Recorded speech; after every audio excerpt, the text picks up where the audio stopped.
episode of Disruption Drive. Uh, I'm here with a very special guest tonight. When most people see a bus, a bike lane, or a bridge, they think about getting from point A to point B. My guest today sees it as the fundamental blood flow of a city's economy. Peter Schenkman is a titan in the world of transport and a leading voice on all things mobility. I frankly don't know how to describe his career except that he has worked on every element of the transportation ecosystem, from passenger to delivery, urban and rural, including some stints at the Taxi Limousine Commission, fleet companies across buses and micromobility, including currently in the leadership team at Fernhay and the city of Bethel, Connecticut. He is truly one of the experts of how transport is the primary driver of social mobility and GDP growth. Peter, thank you and welcome to the show. And I want to start with an interesting, when we've known each other now for a couple of years, and you said something very striking, right? Access to transport puts people back to work. But let's talk about transport as often a choice between offering passengers and goods more choice, being efficient in terms of cost, or just moving the most people. Is there a world where can we have it all? And if not, what do we solve for and how do we debate this? Well, first of all, thanks, Harry, for having me. Pleasure to be here. It's been a long road, starting trucks, fire trucks, and everything, and now I'm in cargo bikes. So You've for seen it all. I know. years, Yeah. I've seen everything shrinking. But I think to answer your question, the mistake is assuming there's one function. And it's not, I don't think it's about maximizing throughput, it's about maximizing participation. And what is preventing people or even packages from participating in the economy today? Is it the cost? Is it reliability? You've got to stand in 18 inches of snow waiting for a bus. Safety? Or is it just too far for you to get to where the buses are? Efficiency is the most important thing in cities for sure. And you move most people with the least amount of space and energy.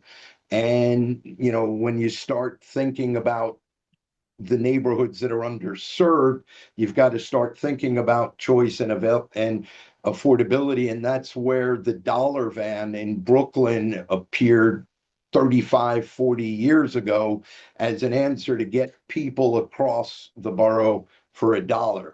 So I don't think you can solve for efficiency versus cost versus choice.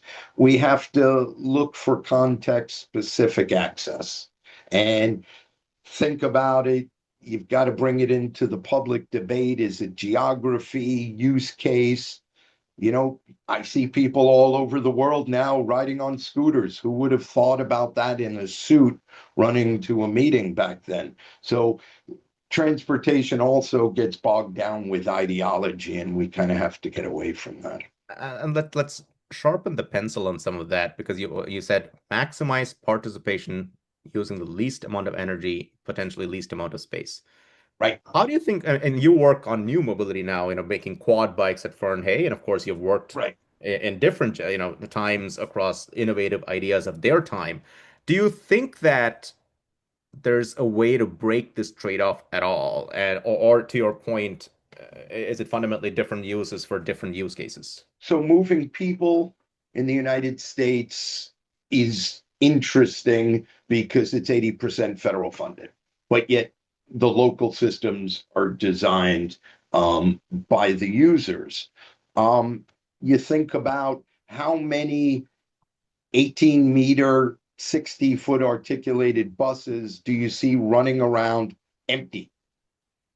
Why?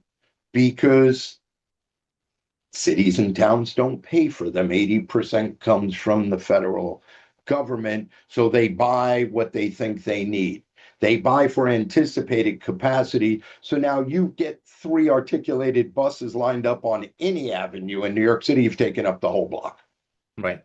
And you've got to right size the transportation. It's something Europe has done, the Far East has done for a millennium.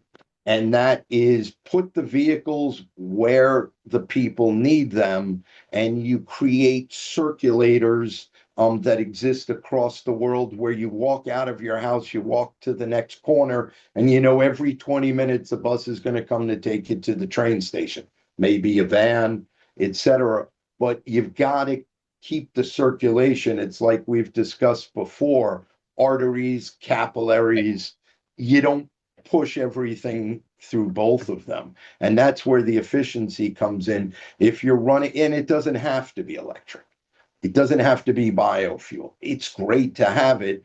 But if the bus is properly sized at 30 feet instead of 40 feet, you've already saved 10 feet. And what that 10 feet no one thinks about is open air public space. And this was an analysis we did with the Taxi of Tomorrow at the Taxi and Limousine Commission. At the time, the Crown Victorias were over The famous 212 long inches. yes. Right. And what we did is we took 14,000 at the time, Crown Vics, and compared to them, you know, a much smaller vehicle that we were looking at, and we freed up acres of public space that no one thinks about. Instead of 40 cars light to light causing gridlock, it was half the space on the block. And Oh, so that's why now we have the Nissans on the road. Fair enough. Good point. All yes right. and no. The Nissans was a political deal. It That administration felt that a cargo van with seats was good enough. You'll find that there aren't many of them left on the road, and Nissan defaulted on the contract, which was expected because when the largest player in Europe and even in the of course the US is Ford, and they didn't want to play, Right. then you're going to secondaries. But again, that was the exact concept. The NV200 is half the length of a Crown Vic. Right. Right. Right. But let me ask you a sort of implication, a question downstream of what you just talked about, which is that often uh, any transportation innovation, including the kinds of cars that people drive, and of course different things like buses, they feel like the industry is sort of pushing that. They feel supply driven, including things like car cash for clunkers, the electric vehicle mandate. But how do we sort of gauge the willingness of the community and the passengers and obviously broad society to sort of adopt these ideas that's often lagging behind So supply. the perfect example, as I said, was the dollar van back in the day, which has been regulated more and more over the years. But you know, it goes back to the days in the small towns where you use taxis for delivery and these just local cars. Um, I don't It's driven by a need. I don't think, the automotive industry or whatever industry is pushing it downstream by not providing anything. You're forcing people to be creative. Dollar vans, circulating vans, etc. Um, I go back to accessibility. I left Taxi and Limousine Commission in 2009.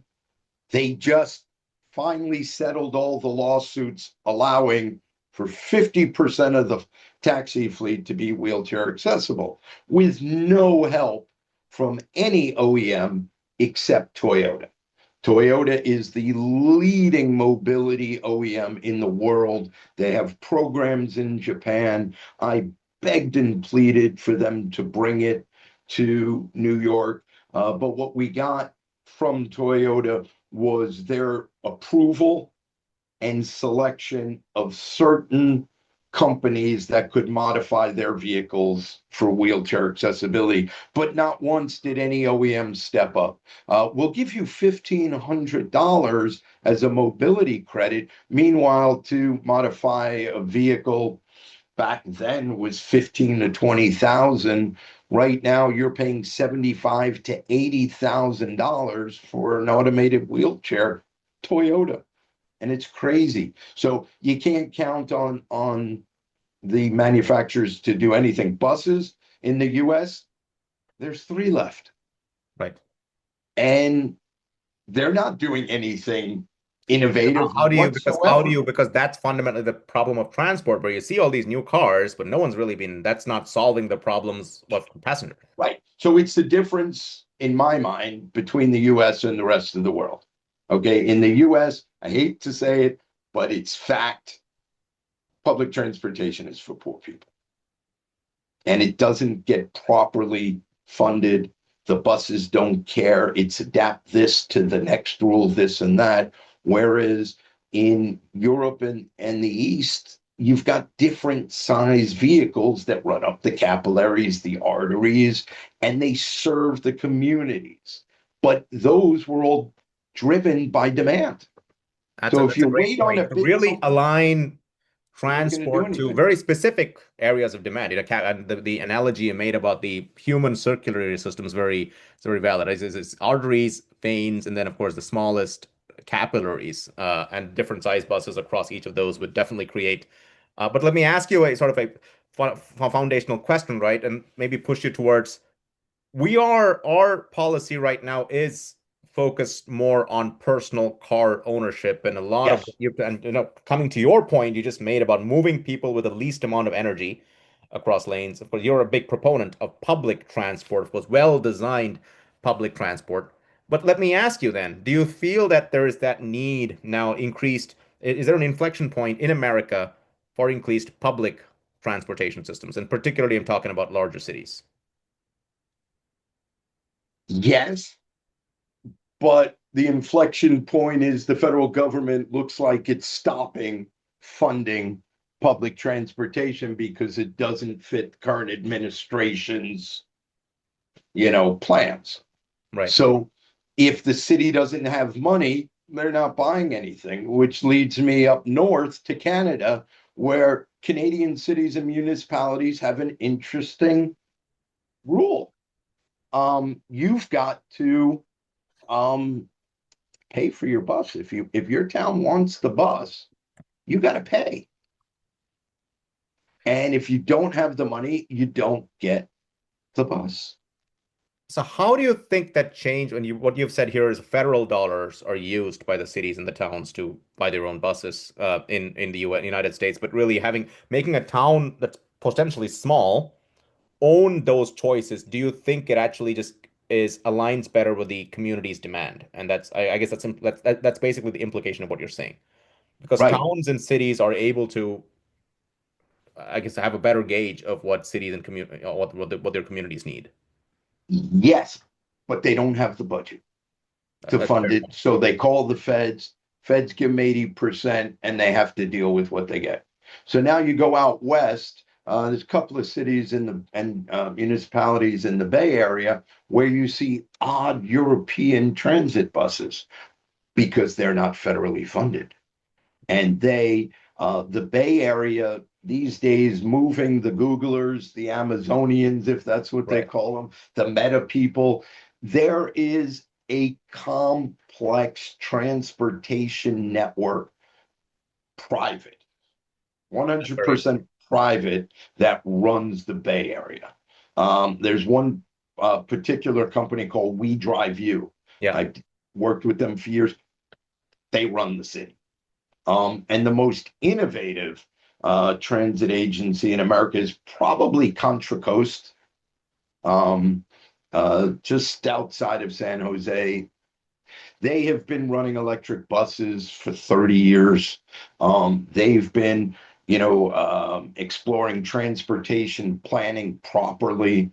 And it's in some cases, Google and Meta are moving more people per day in and out of their campuses than a lot of cities move the public. That's a great point. I want to dive deep on two topics, and one, of course, is I want to bring in the large technological innovation going on in the market, which of course looks to automate and remove driving, potentially the driver from, autonomous cars.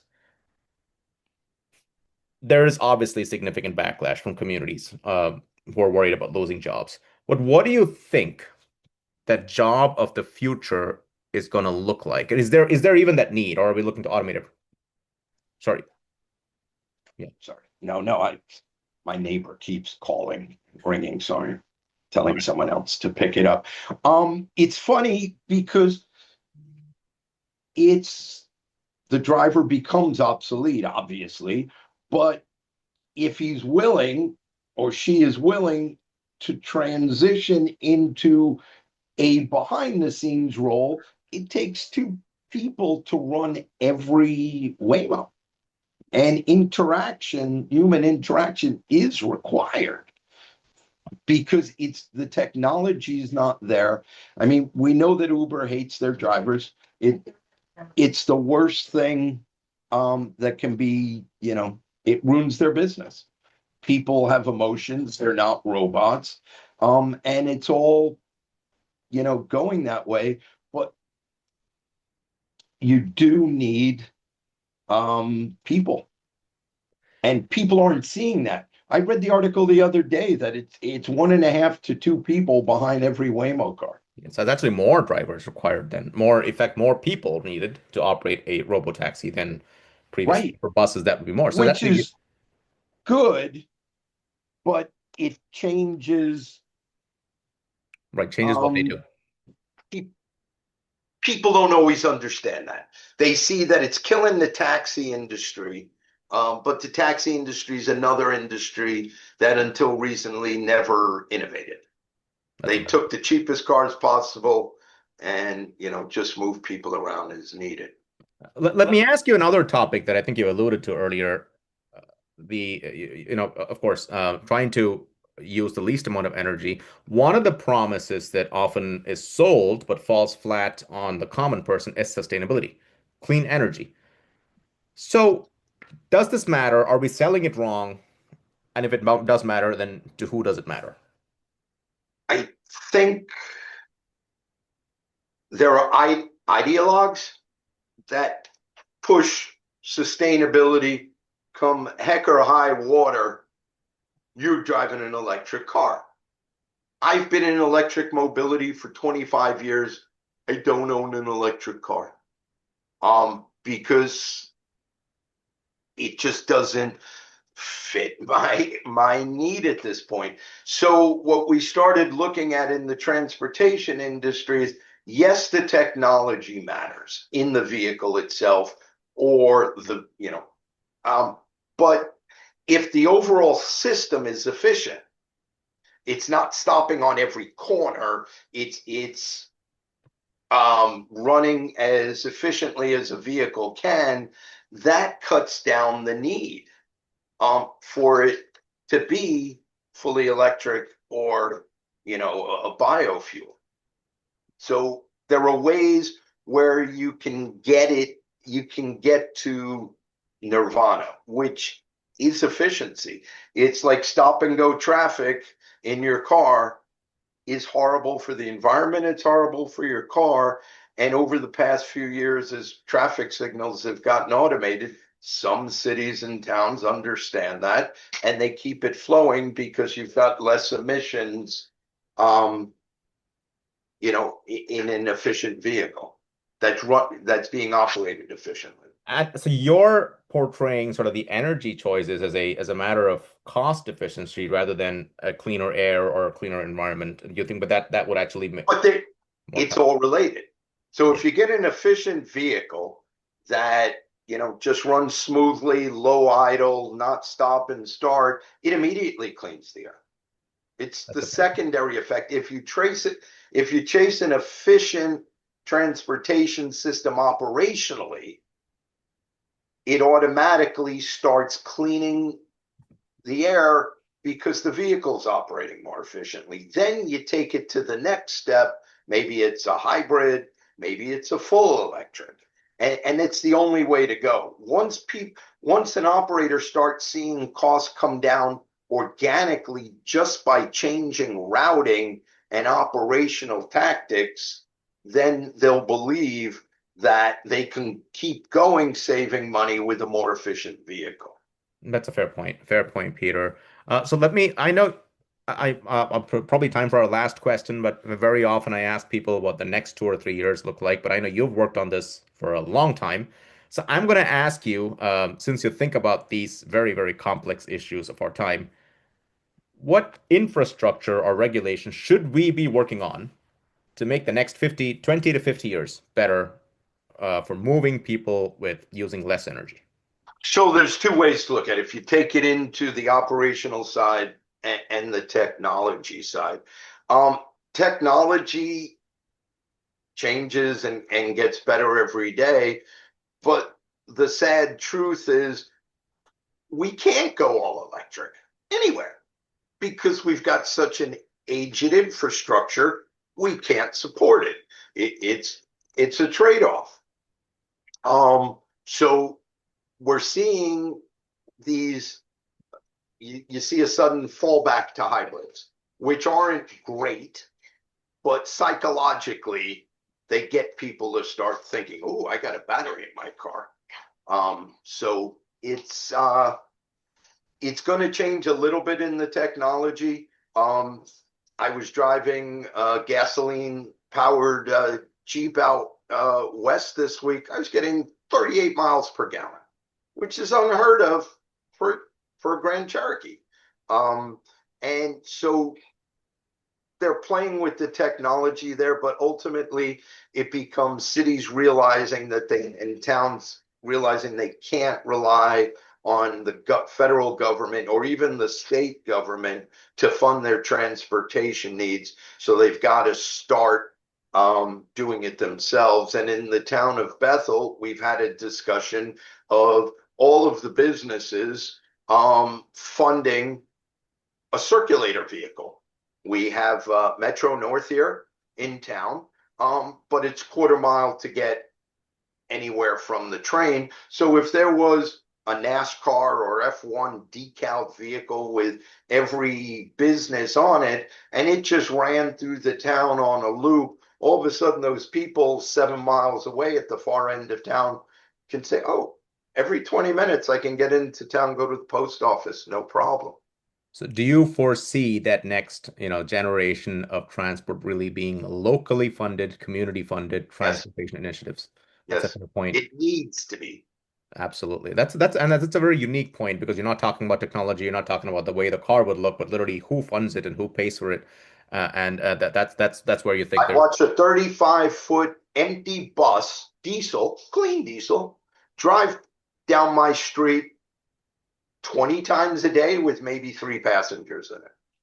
On the weekends, they realized no one rides, so they put vans. My town has 6,000 people, probably get away with vans, period. Absolutely, Peter. Well, that's all we have time for today, but just as your heart pumps bloods to every extremity, we hope we've convinced you that a robust transportation system ensures the constant flow of people, goods, and ideas to the areas that need them most.